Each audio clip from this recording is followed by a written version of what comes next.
जाने के लिए मुझे ऑफ़र हुआ था। मुझे काम बताया गया था कि यहाँ जाके आपको डाटा एंट्री का और ऐड का, विज्ञापन का, सोशल मीडिया ऐड विज्ञापन का काम मिलेगा। तो मैं और सैलरी बताई गई थी मुझे 50 से 60 हज़ार रुपये। तो इस लालच में मैं वहाँ पे गया था। वहाँ जाने के बाद मुझे काम वैसा नहीं मिला।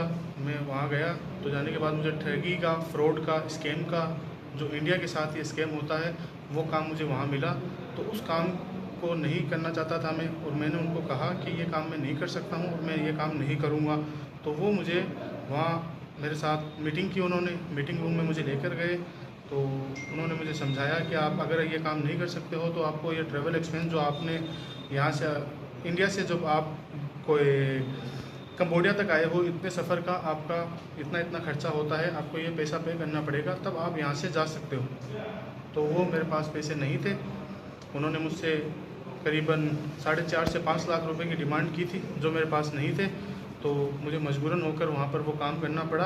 और वो मुझ पर बहुत ज़्यादा ज़ोर ज़बरदस्ती ऐसा सब कुछ करते थे, डराते थे, धमकाते थे कि आपको ये काम करो, ये करो, वो करो, ये सब काम करते थे। तो मैंने मजबूरी में अपने पैसे इकट्ठा करके मजबूरी में ये काम किया। फिर पैसे मैंने धीरे धीरे इकट्ठा किए।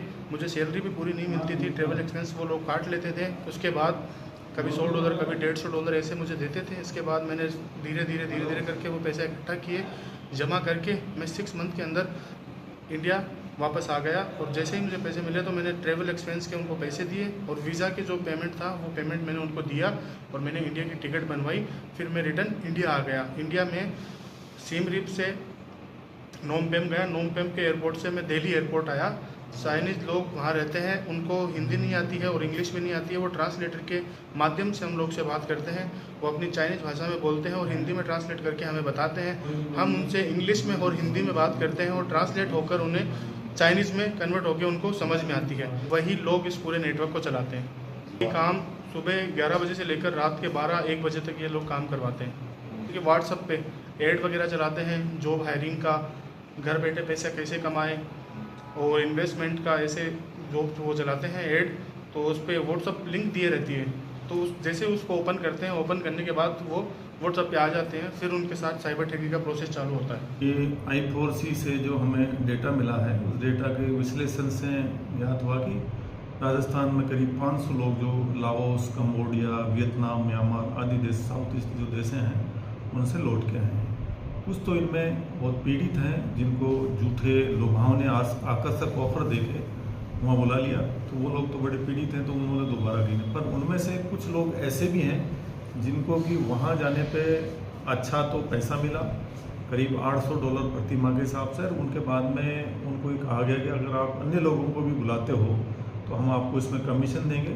तो इसमें से जो गैंग के जो हमने जो माफिया पकड़े हैं, इसमें जो इनमें से कुछ HR रिक्रूटमेंट वाले हैं, HR मैनेजमेंट वाले हैं, टीम लीडर हैं, मैनेजर हैं, जो अन्य लोगों को आकर्षक और ऑफ़र देके जो उनसे वहाँ बाहर भेजने के नाम से पैसे भी लेते हैं, प्लस इनको वहाँ कंपनी की तरफ से भी इनको कमीशन मिलता है। वहाँ पहले इनको ये नहीं बताया जाता, पहले इनको जैसे डाटा एंट्री का काम बताया जाता है, किसी को कंस्ट्रक्शन का काम बताया जाता है।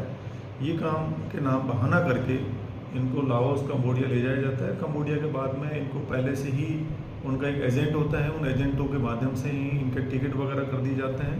फ्लाइट के सब टिकट होते हैं, और जब जो ही वहाँ पे एयरपोर्ट पर पहुँचते हैं तो वहाँ पे टीम आ जाती है, और टीम के द्वारा पूर्व में ही इनको फ़ोटो आ जाती है, गाड़ी का फ़ोटो आ जाता है, आदमी का नाम कि आपको ये पिक करेगा। पिक करने के बाद में इनको अलग अलग जगह पे ले जाया जाता है। अलग अलग जगह पे ले जाने के उपरांत इनको एक दिन के लिए रखा जाता है। इनका कोई डिटेक्शन सेंटर होता है, वहाँ रखते हैं। उठ के रखने के बाद में अगले दिन से इनको काम पे लगाया जाता है। काम में क्या करते हैं कि जो जितने भी सोशल मीडिया पे जो एड्स वगैरह आते हैं, जिसमें इन्वेस्टमेंट के नाम से हैं, IPO के नाम से हैं, या डिजिटल अरेस्ट के नाम से हैं, तो इनको इंडियंस लोगों की प्रोफाइल्स के लिए उनसे चेट करवाने के लिए कहा जाता है। तो शुरू से 5 से 7 दिन में ये केवल उनसे नॉर्मल चैट्स करते हैं, व्हाट्सएप पे मान लो, या FB पे मान लो, या टेलीग्राम पे मान लो। उस दौरान उनकी बिजनेस प्रोफाइल का पता करते हैं, उनकी इकोनॉमी का पता करते हैं, पारिवारिक सब कुछ पता करने के बाद में फिर उनको इन्वेस्टमेंट के लिए ऑफर देते हैं। तो शुरू में कई बार क्या होता है कि सामने वाला इन्वेस्टमेंट करने वाला कहता है कि हम आपके ऊपर फेथ क्यों करें।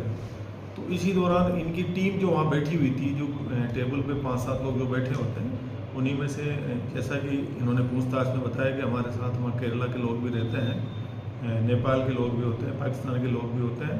वो तुरंत ऐसे लोग भी होते हैं कि जो सामने वाले की क्वेरी होती है तो एआई से तुरंत स्क्रिप्ट जनरेट करके इमीडिएटली उस क्वेरी का रिप्लाई भी वो उनको दे देते हैं। तो धीरे धीरे उनकी क्वेरी शांत हो जाती है तो लोग उसमें इन्वेस्ट करना चालू कर देते हैं। जो मेन हैंडलर है वो चाइनीज़ हैं, और चाइनीज़ जो हैंडलर हैं अल्टीमेटली क्या होता है कि जैसे अकाउंट्स में पैसा जाता है, उनके बाद में कैश विड्रॉल भी यहीं इंडिया में होता है, चेक से या एटीएम विड्रॉल होता है। उस कैश विड्रॉल से ये यूएसडीटी में उसमें यूएसडीटी परचेज करने के बाद में यूएसडीटी इनकी जो एक दूसरी टीम होती है जो यूएसडीटी के हिसाब से उन पैसों को दूसरी जगह डिप्लॉयड करती है। यूएसडीटी इनका वहाँ वियतनाम कंबोडिया में चला जाता है, जहाँ जो चाइनीज़ जो इनके जो हैंडलर हैं उनके द्वारा वो यूएसडीटी के जरिए इनसे पैसा लिया जाता है।